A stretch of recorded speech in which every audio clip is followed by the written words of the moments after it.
Hey guys, welcome back to another video. This video is the second video, I guess what I would say, in a series of a video that will be posted before this one. That was the 3 reasons, and it's more, that most successful women have trouble making time for their health. So this video is going to be about the 5 biggest mistakes I think successful women should avoid when hiring a personal trainer. So this video here is going to be specifically about if you're going to hire a trainer in a commercial gym, meaning that you're going to go to the gym, work out with a trainer there. I'm going to make a video separate about if you're going to hire someone that's going to come to your home and coach you. And then I possibly will make a third one about if you want to hire an online coach. So maybe you already have some background and knowledge and you just need the diversity of a different training program, what that looks like. And the reason I feel like I can talk about those things is that that was something that I did. I had a fitness studio. I also had an online coaching service. I did mobile fitness training, meaning where I went to clients' home.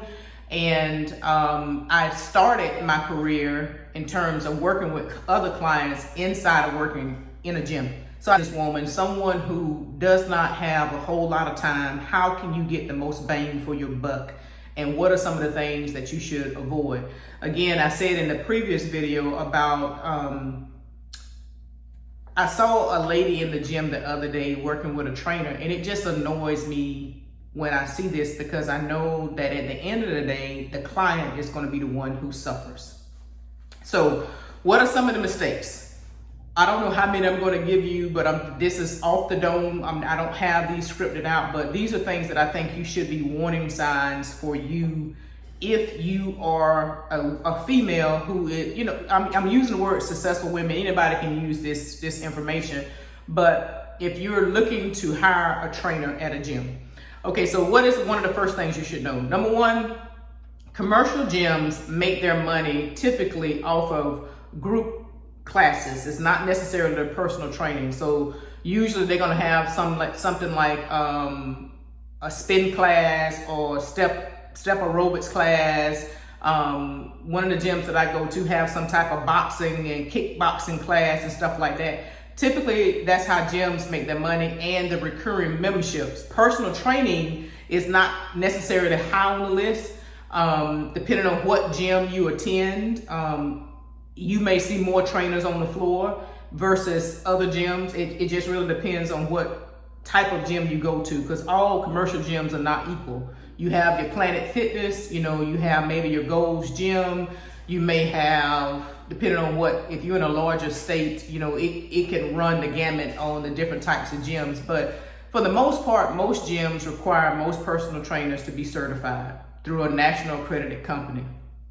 That means nothing, because I think I studied probably a day or two and I got my certification. If you have just a little bit of knowledge on exercise and training, you can pretty much get a national certification in personal training without any difficulty. So that's not a big deal. So what that means is that you're going to really have a gamut of knowledge, right? And so honestly, you're really going to be a person that's going to be tested on. That's essentially what it means. Some gyms have a particular protocol that they require all the trainers to take the clients through. And then some gyms will allow the trainer to now create their own plan for the client. Typically, most gyms do not allow the trainer to talk with a client about nutrition. You can't really do nutrition coaching. You can give some type of advice, but anytime, especially medical nutrition, like if you have diabetes, they can't really give you advice on that, and that's fine. But the thing about it is your diet, mindset, and your training go hand in hand. The biggest thing that I want women to take away from this is this. Number one, first of all, understand that you're going to probably get your very basic level trainer when you go inside of a gym. Not always the case, but most trainers who know their weight and goal are not going to stay in a gym and train people in a gym setting because the money is just not that great. You're going to make more money being out on your own. So you need to understand that. Secondly, you typically going to get a cookie cutter program. They're going to have you doing a lot of jumping jacks and calisthenic type things, not something really is going to build your body, because honestly, sometimes within an hour, you're limited as a trainer on what you can provide to the client, right?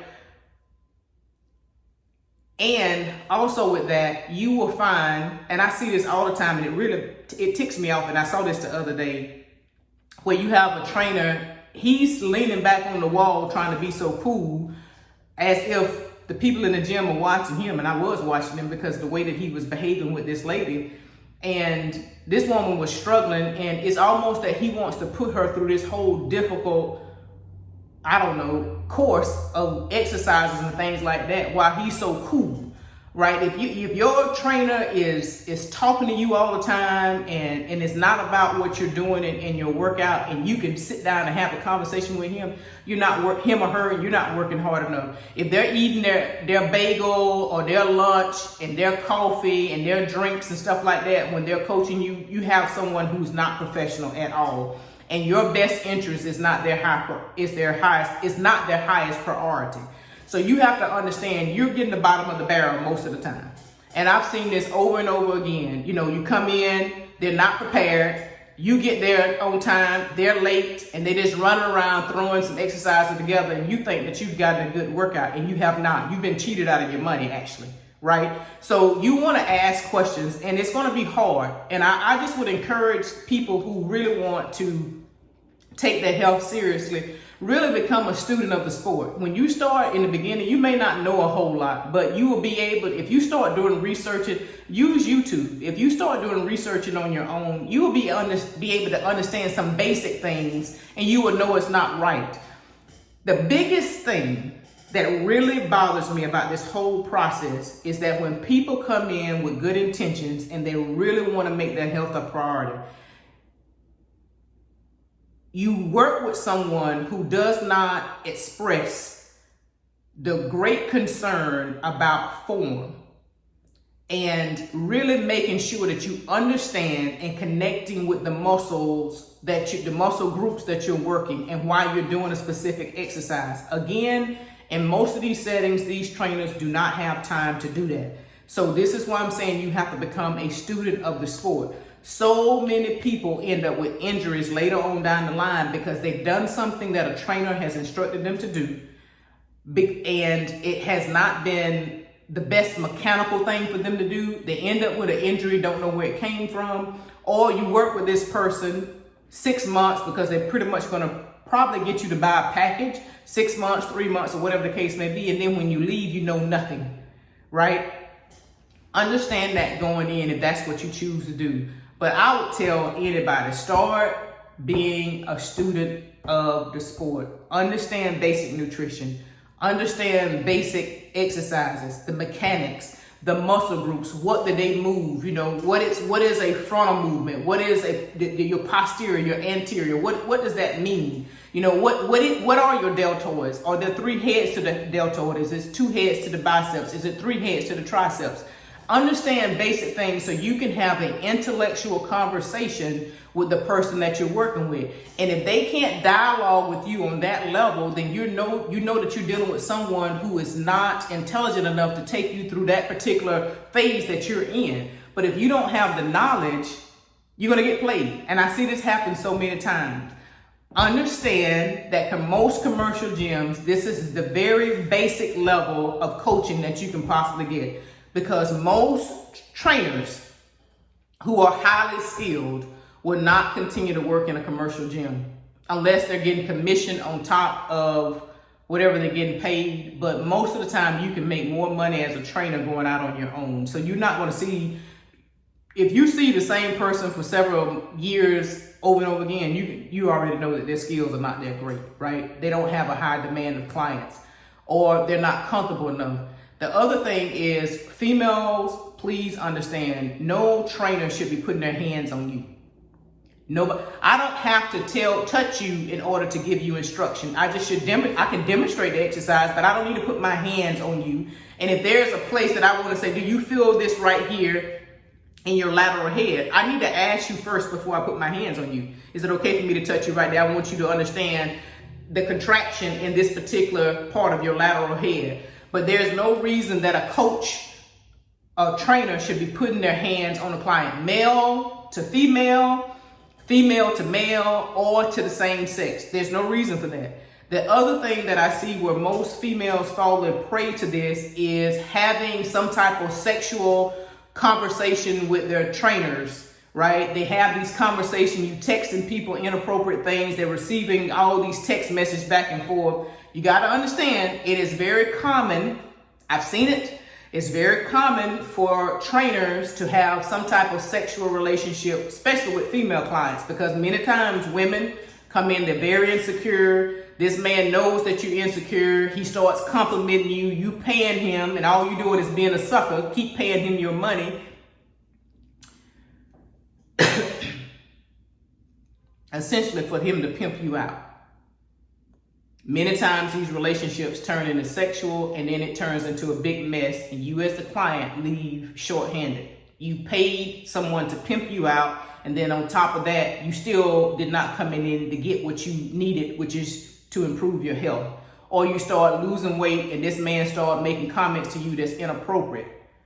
Be aware of that. This happens a lot. It happens a lot, and most people that are impacted are females. You don't need to be texting your coach, especially if you're a lifestyle client. You don't need to be texting your coach, what should I eat today and all this other kind of stuff like that. Any coach that's worth their weight in gold is not going to put up with that from you. Now, there are certain situations where you have people that are in specific sports. They need that continual contact with the person that's coaching them because of nutritional things that they need for that sport. But for a lifestyle client, you don't need to have that type of interaction with a trainer. You want somebody to be professional, thorough, and really know their job that's going to get you the results that you need. If you come in there looking for a friend, you come in there looking for a counselor, I'm telling you, you're going to be the one that's going to be misled. And I see it with women most of all. You're going to be the one that's been misled and mistreated, and you're going to feel like a fool when this person says he or she doesn't want to train you anymore, or they're going to keep playing you so you can continue to give them your money. This happens, y'all, all the time. This is a real thing. This is not something I'm making up. This is really, really true. Okay, you want a professional person. You want someone that shows up on time. You want somebody to be a student of the sport. They need to look like they actually work out. You want somebody who is knowledgeable, someone that can respect boundaries, people that's not asking you what do you do for a living and all that. Doesn't even matter. That doesn't matter. I know sometimes if you be around somebody for a long period of time, you get more comfortable, you start having conversation about different things, but understand, set boundaries and be mindful of the conversations that you're having. And any professional person, any professional trainer is going to have those boundaries already in place before you come in. They're not going to cross that boundary with you. Okay. So these are just some of the things to avoid if you're going inside of a commercial gym. If you want to go inside of a commercial gym and you want to start working out on your own, again, start with YouTube. People have exercise videos all over the place with instructions, right? And if you're very uncomfortable, I don't know why you would be, but for whatever reason, if your health is not in a place where you feel comfortable with going into the gym, go to the gym at night.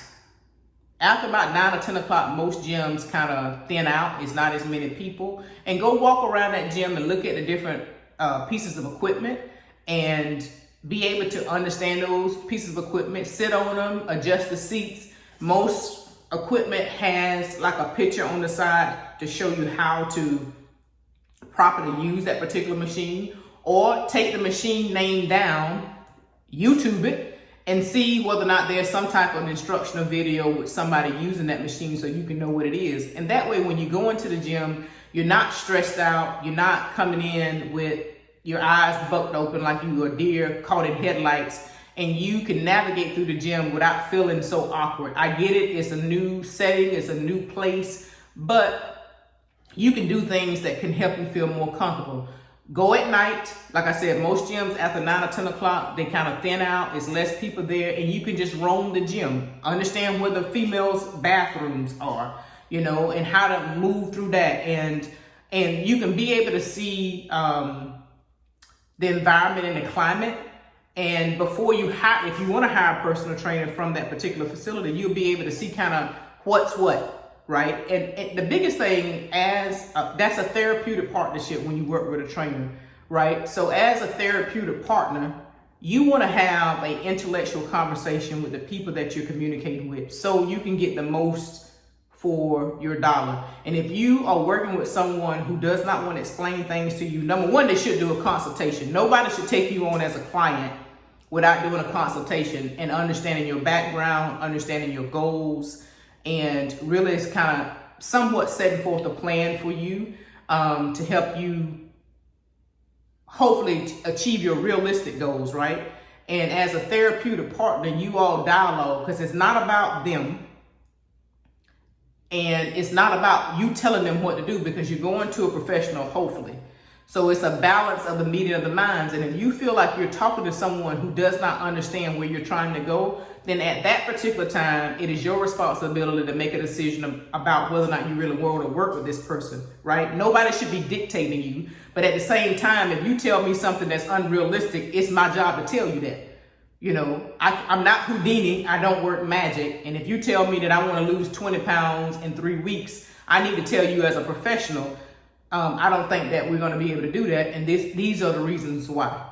Or this is the way that I train people, and these are my specialties, and this is the area that I train. I should be upfront with you as a professional, and you should be upfront as the client, and together you all work together to create a plan. It shouldn't be just your way or just their way, because you come in dictating. If you are a person as a woman that a coach allows you to tell them what to do, that person is not worth your weight in gold. You don't dictate to the trainer. Because if you knew what you was doing, you wouldn't hire one. But at the same time, that person should listen to what you have to say.